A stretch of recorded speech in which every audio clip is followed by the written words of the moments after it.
दिल्ली के मुख्यमंत्री अरविंद केजरीवाल का तिहाड़ जेल में कल पहली रात थी उनकी। और तिहाड़ में कैसी रही केजरीवाल की पहली रात, सूत्रों के जरिए मिली जानकारी के मुताबिक देखिए कि क्या कुछ इस बीती रात हुआ।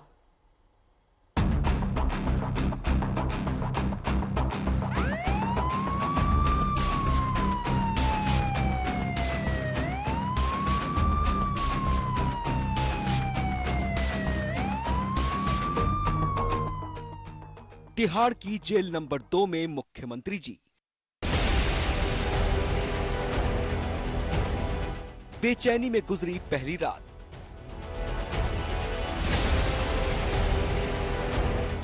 देर रात तक जागे केजरीवाल। पहली बार जेल में कोई मुख्यमंत्री। करवटें बदलते रहे सारी रात। देश के इतिहास में यह पहला मौका है जब कोई मौजूदा मुख्यमंत्री जेल गया हो। संयोग देखिए, जिस तिहाड़ जेल में केजरीवाल बंद है वो तिहाड़ जेल दिल्ली सरकार के अंडर में ही आती है। सूत्रों के मुताबिक तिहाड़ की जेल नंबर 2 में केजरीवाल 14 फीट लंबी और 8 फीट चौड़ी बैरक में रात भर काफी बेचैन दिखे। हालांकि उनकी बैरक में टीवी भी लगी है, लेकिन उन्होंने पहली रात ज्यादा देर तक टीवी भी नहीं देखी। सूत्रों के मुताबिक केजरीवाल को जब देर रात तक नींद नहीं आई तो वो बैरक में रखी कुर्सी पर काफी देर तक बैठकर कुछ सोचते नजर आए। कभी केजरीवाल चादर ओढ़ते तो कभी पानी पीते दिखाई दिए। माना जा रहा है कि 15 अप्रैल तक केजरीवाल की रातें कुछ इसी तरह कटेंगी। दिल्ली के शराब नीति घोटाले मामले में तिहाड़ जेल में मौजूदा समय में 4 आरोपी अलग अलग बैरक में बंद हैं। पहले मनीष सिसोदिया, फिर संजय सिंह और के कविता और सबसे आखिरी में केजरीवाल तिहाड़ जेल भेजे गए। तिहाड़ जेल प्रशासन के लिए भी अजीबोगरीब स्थिति है। अभी तक उसके बॉस रहे केजरीवाल अब वहां शराब घोटाले के मुख्य आरोपी के रूप में बंद हैं। बताया जा रहा है कि केजरीवाल ने पहली रात यानी 1 अप्रैल को तिहाड़ जेल में घर का खाना खाया। केजरीवाल हफ्ते में 2 वीडियो कॉल कर सकेंगे। वो रोज 5 मिनट की एक नॉर्मल कॉल भी कर सकेंगे, लेकिन जेल प्रशासन कॉल को रिकॉर्ड करेगा। जेल सूत्रों के मुताबिक केजरीवाल को सीएम होने के बावजूद तिहाड़ जेल के सभी नियमों का सख्ती से पालन करना होगा। उन्हें कोई भी सुविधा अलग से नहीं दी जाएगी। कोर्ट ने भी ईडी को निर्देश दिया है कि केजरीवाल के डॉक्टरों ने जो डाइट उन्हें बताई है वो जेल में उपलब्ध करवाएं। अगर ईडी ऐसा नहीं कर पाई तो केजरीवाल घर का खाना खा सकेंगे। वैसे भी तिहाड़ जेल में सुरक्षा की इतनी ज्यादा लेयर होती हैं कि यहां परिंदा भी पर न मार सके। लेकिन सीएम केजरीवाल के आने के बाद अतिरिक्त पुलिस की तैनाती भी की गई है। अरविंद ओझा, दिल्ली आज तक।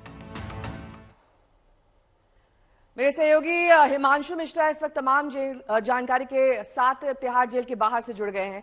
हिमांशु, बीती रात काफी ज्यादा बेचैनी भरी रात जाहिर तौर पर अरविंद केजरीवाल की रही होगी, लेकिन एक बेचैनी और है कि कब तक अरविंद केजरीवाल जेल से सरकार चलाएंगे, कब तक वो इस्तीफा नहीं देंगे, कब तक केंद्र सरकार वेट एंड वॉच की पॉलिसी अपनाएगी, क्योंकि एलजी का भी दबाव है और जेल मैनुअल भी ये कहता है कि ये मुमकिन नहीं है, संभव ही नहीं है जेल से सरकार चलाना। देखिए, इस पर सबकी नजर है, क्योंकि जो फिजिबल है, अगर प्रैक्टिकल आप कहें तो प्रैक्टिकल नहीं नजर आ रहा है, लेकिन जिस तरीके से पूरी आम आदमी पार्टी खुद अरविंद केजरीवाल के साथ इस मुद्दे पर डटी हुई है कि सरकार जेल से ही चलेगी। और ये जेल जाने, जब गिरफ्तारी के पहले, जब से गिरफ्तारी की तलवार लटकी थी, उसी वक्त से अरविंद केजरीवाल की तरफ से ये साफ कर दिया गया था कि अगर वो जेल जाते हैं तो सरकार जेल से चलेगी। और लगातार जो आम आदमी पार्टी के बड़े नेता हैं वो भी इस तरीके के दावे कर रहे थे। और फिलहाल की अगर हम बात करें तो आप देखिए, अगले साल फरवरी मार्च में 2025 में चुनाव है, तो उसको देखते हुए अंदाजा ये लगाया जा रहा है कि कम से कम 2 से 3 महीने अरविंद केजरीवाल जेल से सरकार चलाने की कोशिश करेंगे, ताकि अगर वो अपनी जगह पर अपनी पत्नी सुनीता केजरीवाल को बिठाते हैं तो जो 6 महीने का गैप है, जो 6 महीने के बाद अगर उन्हें चुनाव लड़ने की स्थिति आती है तो उससे वो बचेंगे, क्योंकि तब तक चुनाव की तारीखों का ऐलान हो जाएगा। तो शायद ये तरीका अपनाया जाए आम आदमी पार्टी की तरफ से। ठीक है, मैं लौटूंगी आपके पास। तो जेल में केजरीवाल की जो पहली रात थी वो कैसी कटी, जेल प्रशासन रिकॉर्ड करेगा केजरीवाल की बातचीत, क्योंकि 2 वीडियो कॉल उन्हें अलाउड है। ये हिमांशु जानकारी मिली है कि कल जब केजरीवाल की पहली रात थी जेल में, तब की सुरक्षा में और आने वाले वक्त में जो उनकी सुरक्षा होगी, कोई अंतर देखा जाएगा? क्या इस सुरक्षा को और ज्यादा बढ़ाया जा सकता है? जी देखिए, बिल्कुल, क्योंकि मुख्यमंत्री, जो सिटिंग मुख्यमंत्री हैं, वो जेल में लाए गए हैं। तो ऐसे में जिस सेल में वो रखे गए, पहले तो जेल नंबर 2 की पूरी सुरक्षा बढ़ा दी गई है, वहां से कुछ कैदियों को शिफ्ट किया गया। उसके बाद जो बैरक है, बैरक के बाहर, यानी ठीक केजरीवाल के बैरक के बाहर राउंड द क्लॉक 4 सुरक्षाकर्मी मौजूद रहेंगे और वो पूरा एरिया जो हाई सिक्योरिटी उस जोन में बदल दिया गया है, वहां पर सीसीटीवी कैमरे लगाए गए हैं। और इन सीसीटीवी कैमरे जो अरविंद केजरीवाल के बैरक के आसपास लगाए गए हैं, उन सीसीटीवी कैमरों पे राउंड द क्लॉक लगातार कंट्रोल रूम से नजर रखी जा रही है, यानी कि कोई भी अरविंद केजरीवाल तक नहीं पहुंच सकता है सिवाय उनके जिनको जेल अधिकारी परमिट करेंगे, या जेल अधिकारी या फिर अरविंद केजरीवाल जिनसे मिलना चाहेंगे। फिलहाल 5 लोगों का नाम ही अरविंद केजरीवाल ने दिया है, 10 लोगों का नाम दिया जा सकता है, लेकिन उन्होंने सिर्फ 5 का नाम दिया है। तो इसके अलावा और कोई उन तक अभी फिलहाल पहुंच नहीं सकता है।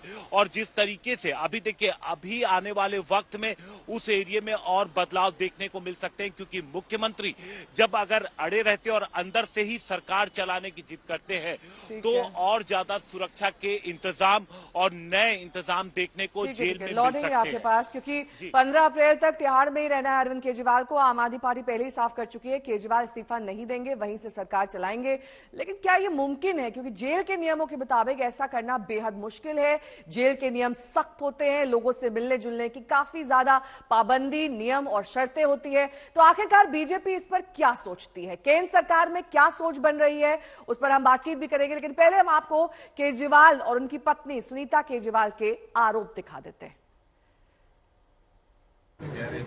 अरविंद जी, पूरा इंडिया गठबंधन कल आपके लिए जुटा मामले में था, क्या कहेंगे? प्रधानमंत्री जी जो ये कर रहे हैं, ये देश के लिए अच्छा नहीं है। अरविंद जी, पूरा इंडिया गठबंधन कल आपके लिए जुटा मामले में था, क्या कहेंगे? प्रधानमंत्री जी जो ये कर रहे हैं, ये देश के लिए अच्छा नहीं है। 11 दिन उनकी पूछताछ हुई है, पूछताछ पूरी हो गई है। अदालत ने दोषी नहीं कहा, उनको जेल में क्यों डाला है? लोगों का एक ही मकसद है, इनको चुनावों में उनको जेल में डालना है। देश की जनता इस तानाशाही का जवाब देगी। हिमांशु मिश्रा मेरे सहयोगी जुड़ गए हैं तमाम जानकारी के साथ। हिमांशु, देखिए, शुरू से ही बीजेपी इस बात को लेकर काफी ज्यादा आक्रामक है कि जेल में रहकर केजरीवाल सरकार नहीं चला सकते हैं, उन्हें सीएम पद से इस्तीफा देना चाहिए, और इस्तीफे की ये मांग लगातार उठती रही है। लेकिन अब जब वो जेल में पहली रात काट चुके, इस्तीफा नहीं आया है, तब आगे क्या करेंगे? वेट एंड वॉच की पॉलिसी है उनकी। देखिए, मुझे लगता है भारतीय जनता पार्टी के लिए बहुत सुटेबल है कि अरविंद केजरीवाल जेल से अगर सरकार चलाते, तो भारतीय जनता पार्टी जो है वो लोकसभा चुनाव में इसको एक बड़ा मुद्दा बनाएगी कि देखिए, भ्रष्टाचार का आरोप है, और भ्रष्टाचार के आरोप के बावजूद जो है अरविंद केजरीवाल ने अभी तक अपने पद से इस्तीफा नहीं दिया मुख्यमंत्री के तौर पर। जिन भी लोगों पर भ्रष्टाचार के आरोप लगे हैं, अगर वो जेल गए हैं तो उससे पहले उन्होंने इस्तीफा दिया है और उसके बाद ही वो जेल गए हैं। तो कहीं ना कहीं भारतीय जनता पार्टी को इस बात का इल्म है कि इसका चुनाव के दरमियान जो है बड़ा फायदा जो है उन्हें मिल सकता है। और भ्रष्टाचार के मुद्दे को लेकर प्रधानमंत्री नरेंद्र मोदी लगातार विपक्ष को घेर ही रहे हैं।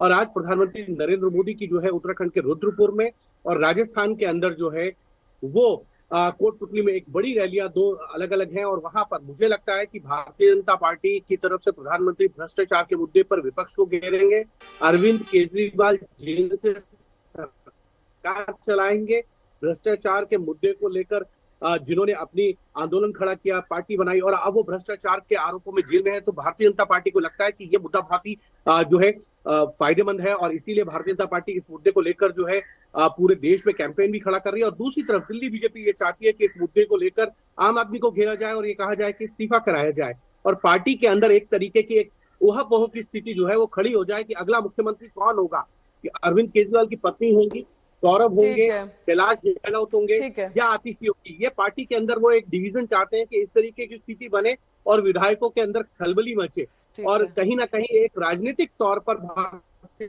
जनता पार्टी दोनों तरीके से जो है ठीक। वो अपने फायदा लेना चाहती है। बहुत बहुत शुक्रिया हिमांशु इस तमाम जानकारी के लिए आपका। तो केजरीवाल की जेल यात्रा पर सियासत गरमाई हुई है। आम आदमी पार्टी मानने को ही तैयार नहीं कि केजरीवाल ने कोई करप्शन किया है, तो वही बीजेपी ये कह रही है कि जो किया है उसी का फल है, उसे भुगतना होगा।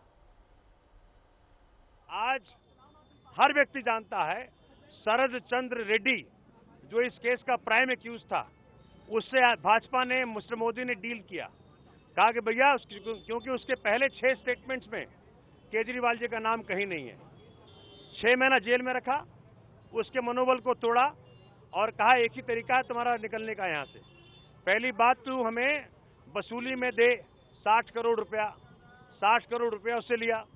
दूसरी बात कहा कि भाई तुम स्टेटमेंट में केजरीवाल जी का नाम लो, तो 7वें स्टेटमेंट में केजरीवाल जी का नाम लिया। उसने केजरीवाल छोड़ो, वो तो मोदी का नाम ले लेता।